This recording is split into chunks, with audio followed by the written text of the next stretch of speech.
does that even mean, Bowers Game Corner? Ahoy there, YouTube! I'm back again today for another game review. Today, breaks up checking out The Inventors from Parker Brothers. This is for 3 or 4 players. Age is 9+. It'll take about 30 to 45 minutes to play. And in The Inventors, this is a game in which you are going to invest in all sorts of crazy, different, actual inventions that existed in the early 1900s and late 1800s. In order to try and get the most cash. You're going to collect these, then you're going to take them on this investment track, and hopefully you'll roll the right numbers in order to get the most amount of money. But it's not going to be that easy because other people can steal your inventions or, be a silent partner in your inventions and kind of take half your money. And it's a typical roll and move game from this time period. But does this game do something different, something great, something unique? Let's open it up, and I'll tell you what I think. Alrighty then, we're going to take a look at what you're going to get inside of The Inventors. So first and foremost, we have our handy-dandy rule booklet. It's 2 pages, double-sided. They felt the need to put this picture right here, and that's the only picture in the whole stinking thing. And it's okay, it's well done. You are probably going to have to go back and forth when you first start the game to figure out, how the different royalties work and when you sell things and silent partners and some various different things like that. So overall, it's an okay rule booklet. Definitely could have been better, but it will get you up and running after a little bit. So in The Inventors, what you're trying to do is you're trying to have the most money by getting all sorts of crazy different inventions once the last of these clips has been taken. Once the last of these metal clips that are inside this weird contraption, yeah, these are actually metal, is taken, then the game will be over. You'll count up how much money you have, how much your inventions are worth, and whoever has the most will be the winner of the game. So let's go over the components. Let's get into the gameplay. So first we have this little doodad right here, which is pretty much the only reason why this game got made, being brutally honest. What it does is it holds the clips, and you'll be able to stick these in and get a clip like that, which, whatever. But they also, this is how you roll the dice. It's actually a dice tower because you hit the button, and look, you get dice. And it works most of the time.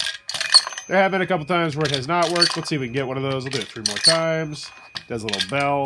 Yeah, that one didn't time to work. Okay. I've had it get clogged in there once or twice before. Then you have to shake the whole thing upside down, and it's kind of annoying. But overall, it's a cool little contraption. The kids did like the contraption, I will say that. Next, you're going to have this delightful single-sided paper money. At least they're all different colors. They're slightly thicker than regular printing paper, but it's paper money. And then you're going to have these Eureka cards. And the Eureka cards are going to allow you to do different things, get inventions, or advance to different spots, or pretty much steal money from people by becoming silent partners, or killing your silent partners, or canceling UTOs. They're not nearly as bad as a lot of other games. There's not hey, you lose your turn, or any of that stupid stuff like that, which is nice. So let's show you exactly how the game works. And it's a really simple game, pretty straightforward. On your turn, you're going to have one of 3 options. You can only do one thing on your turn. First thing you can do is you can roll the dice, which obviously we'll probably do right now. So let's go ahead, roll the dice, and boom. Move 8 spaces around the board. 1, 2, 3, 4, 5, 6, 7, 8. So, C invention. Adjustable clothespin, which means if I would like to, I can purchase the C invention. And I absolutely will purchase the inventions because that's how you're going to win the game. So, adjustable clothespins. They have the actual, I guess these were actual inventions that were patented at one point, which is actually a cool concept. So it's going to cost me 20 grand. I will absolutely buy it because that's how you get stuff in the game. You have to buy things. So now this goes in front of me. Now, if someone else lands on adjustable clothespins, what they have to do is they have to roll the dice, not like that, but they would have to pay me $7,000. So it does have a sort of a Yahtzee, or not Yahtzee, but a Monopoly-esque mechanism there. And you will notice that there's quite a few of those Monopoly-esque mechanisms there, especially when you look at the back of the card and how getting paid works once you get onto this royalties track, this little purple track on the inside of the board. We'll talk more about that a little bit later. So that's the first thing you can do. Oh, and if I land on that spot again, then I roll the dice and I get paid 1,000 times whatever I roll. It's also a good time to mention, standard 6-sided die. So the next option that you can do on your turn is you can play 1 Eureka card from your hand and then draw a new Eureka card. So you're always going to have 3 Eureka cards. So let's see. Collect an A invention, pay 30 grand. Collect a B invention, pay 20 grand. Advance to the next corner. And, ooh, yeah. So on my next turn, I might do this one because Another thing that you really kind of want to do in this game is synergize. You want to have a lot of the same type of inventions, because when you do get on the royalty track, you're going to get paid more money if you have more of those, which I'll show you in a second. So advance to the next corner and either follow directions on that corner or enter the royalty space. So I'm going to go ahead and get any C invention and then draw, of course, another Eureka card. So I will go ahead and buy the horse water wing jacket or the eye protector for chickens. I think it's important that chickens have eye protection. But I do have to pay $30,000, I think. Oh, no, I have to pay pay $20,000. So that's not too bad. So I'll turn in this $50,000 bill, and I will get myself $30,000 back. So roll the dice, play a Eureka card, or the last thing you can do on your turn is you can get rid of all your Eureka cards if they suck, which mine are not the best, and then just draw 3 new ones. 1, 2, 3. So those are the 3 things you're going to do on your turn. So now let's talk about all the different other spaces on the board. So first you'll have so you have the obvious spaces, buy different things. Pretty self-explanatory. You'll have patent claim spaces, which will allow you to get one of these right here. And this is really one of the cruxes of the game, because this is going to allow you to get way more money for your invention. So you stick it in here when you land on patent claim. Bloop. And it's going to come out with either a 0, a 1, or a 2. So that's going to get you more money. So when it comes to your actual value, it gets more money. So as you can see down here, if you do have a 0, it's going to get you the same, $20,000 for the thing. If you have a 1, 36, a 2, a 50,000. So more money down here if you decide to sell the thing, or at the end of the game when you sell it. So now instead of being worth $20,000, this is now worth $36,000 at the end of the game. So good for me. And this stays here the entire game, at least until I get rid of the invention, which will happen a little bit later potentially. So next we have spots where you can buy things, pretty self-explanatory. We have spots, which will normally cost you money, but there is one that will cost you to lose an invention over here, if I can get rid of the glare.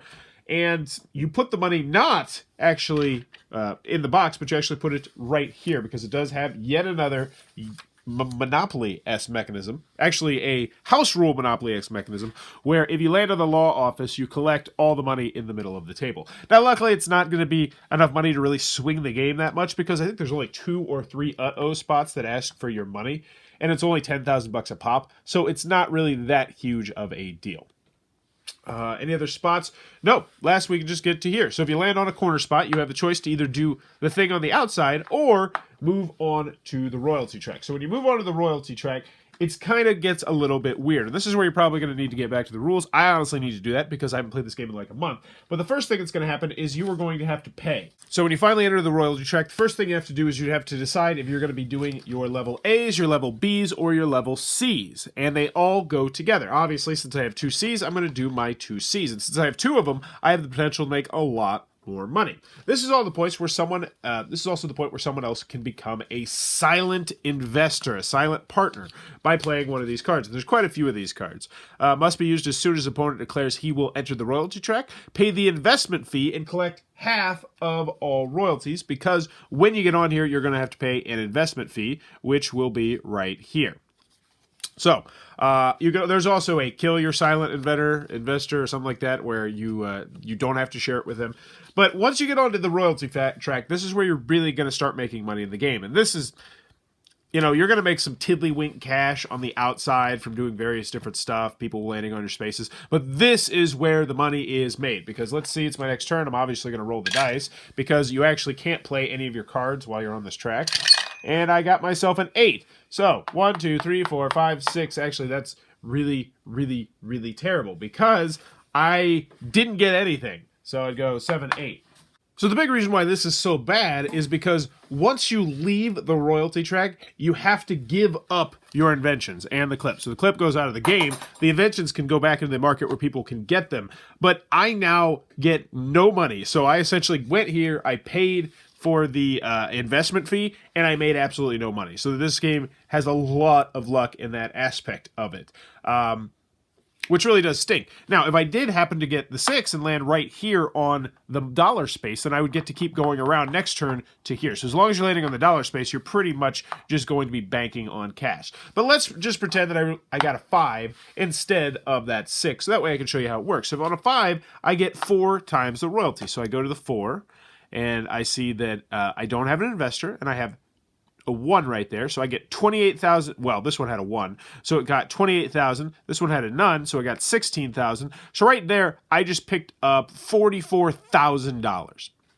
And so I would just collect that cash, give it to myself, and I would absolutely lose it on my next turn. But that's what you're going to do. And you're going to keep doing this until all the clips are gone. So whoever has the most money at the end of the game is going to be the winner. And that, in a nutshell, is how you're going to play The Inventor. Alrighty then, The Inventors from Parker Brothers. What are my final thoughts? Let's go over the pros, let's go over the cons. First, on the pro side, the game, once you know what you're doing, is actually relatively easy. Well, this is the pros. I'm just going to stick to the pros. Also, the contraption in the middle is really cool. It's cool how it works. It's a dice tower / a little clip where you can get your metal clips, and it works really well, for the most part. And I liked it. The kids were immediately intrigued with the game. And I honestly think that this game would not have gotten made if it did not have that cool doodad in the middle that they could kind of just say, hey, look at this. It's really cool. It's like Yahtzee, but with this cool thing and these funny inventions. That's another thing. The inventions are really funny. I wish there were more inventions in the game. I liked looking at the inventions. The kids that I played it with thought the inventions were really neat. And it's really neat that those were actual patents that people had out at the time. And I'd love to see another game, maybe a card game that did something similar so you could just look at all those cool inventions, because it is an interesting theme, and I did like the theme of the game.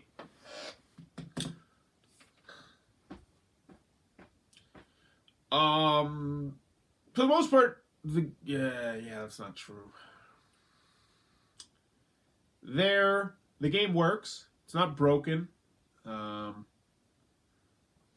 Component-wise, well, some of the components are really nice. The little doodad. I like the wooden pawns. I like the cards, the big, the cards that you get for your different inventions. That's nice. Eureka cards are pretty meh, and yeah, that's another con. Okay, we're done with the pros. There's not much else I can think about on the pros. Moving on to the cons, The Inventors is a bad game in my personal opinion, and there's a lot of different reasons why. But the main 100% reason why is it's all luck. Pretty much none of the decisions you make in the game are meaty or interesting decisions. Every decision that you make is, most of the time, an obvious decision. Do I want to buy this invention? Well, yeah, of course I want to buy the invention, because at the end of the game, I'm going to get money for the invention, and if I can get on the investment track, then I can make a lot more money with the invention. It's just a no-brainer. You're always going to buy the inventions, because there is an off chance that people will land on it a la Monopoly and then have to pay you for said invention. So buying an invention is a no-brainer. Should I play the Eureka card? Well, yeah, you should probably play the Eureka card. Does it let you be a silent partner? Then yes, because you have the potential to make a lot of money by doing that. Like, all the choices are really obvious, and this game could have really used way, way more Eureka cards. So one thing on the pro side, I will say, there's none of those, like, stupid ones where it's like, ha-ha, lose your turn, or just lose $100,000, or none of that crap like that. But at the same time, it's like, I wanted more variety, and maybe even if it is that variety, it's still better than... There's like probably 5 Eureka cards grand total in there. Maybe 6 or 7, something like that. There's not enough, though. And some of them are very similar, like buy an A, buy a B, buy a C. It's like, okay, those are technically different, but they're pretty much the same. The clips, they work most of the time, but sometimes they won't. 3 to 4 players, so it's an incredibly restrictive player count. I was bored. I was bored by the game, and that's the other thing. The kids were really excited for this game at first. They thought it looked super cool, and I thought it looked cool too. The contraption was cool, and I called them over and was like, all right, this is purely going to be a simple game. That's another thing. The rules are not as well done as you would like them to be, because it's all just a big wall of text, and you're going to have to go back to the rules once you get on the royalty track, because it's like, all right, first you have to pay the investment fee, then you can do this, but if you land on this space, then you can keep going on the track, but if you don't land on this space, then you have to put all your things back, but they don't go here, they go there, and it's I just didn't like the game. The game was bad. And there's a lot of these games, these old style, long box games, that I end up saying, wow, that was actually pretty decent, or good, or okay, or mediocre. But no, this one is just bad in my personal opinion. The kids were bored by it. I was bored by it. And I will be honest with you, I normally try to play games 3 times. This one we played once, and I was like, nope, that's enough. We're done. We're done. So if I stumbled over some things in the rule book when I was doing the rules explanation, that's why. Because I played it once, and I was like, I've had enough of this, and I played it like a month ago, so I had to read the rules to refresh my memory, which just angered me even more, because I realized how the rules definitely could have been better. Like, why would you include one picture, and the only picture you include in the rules is the stupid gadget? Like, Show me the spots, like you're talking about these different tracks. There's 2 different tracks in the game. Show me the tracks in the rule book. Don't show me the stupid thing that comes pre-assembled. It's just frustrating. And the picture. Oh man, Done talking about this stupid old game. The Inventors from Parker Brothers, shockingly, is not a good game, and I would say it's a bad game. Not one worth checking out, even though the Dice Tower is pretty cool, and I do like the premise of the inventions and the investors and different stuff like that. Oh, yeah. Never mind. We're done. I'm done. I'm not going to keep piling. I'm not going to keep beating the dead horse. So there you go. That is The Inventors from Parker Brothers. Not one I could recommend to anybody. If you enjoyed this review, please be sure to click on that subscribe button down below. If you want to support the channel, click in the show notes down below. Click on that little Amazon link. Buy anything on Amazon. It throws a couple pennies my way. It really does help support the channel. And in the comments below, let me know what was your favorite long box game of all time. And I'm going to go with non-hobby long box games because I would easily say Twilight Imperium 3rd Edition or, other games of that ilk. So for me personally, I got to take a look behind her. Ooh, Liar's Dice is in real contention here. When I was a kid, it was definitely probably Monopoly or Clue. Yeah, just off the top of my head, I'm going to go with Liar's Dice. I think Liar's Dice is still a game that, I've reviewed it, but I still keep it there. I actually have 4 copies of Liar's Dice, 2 at my house and 2 at school, because I think it is such a good game, especially with a lot of players. I'd love to be in the Liar's Dice World Championship they have every year at the one of the big tournaments. I don't remember what it's called. But yeah, so Liar's Dice. But let me know in the comments below, what is your favorite long box game of all time that's a non-hobby game? And as always, thanks for your time, YouTube.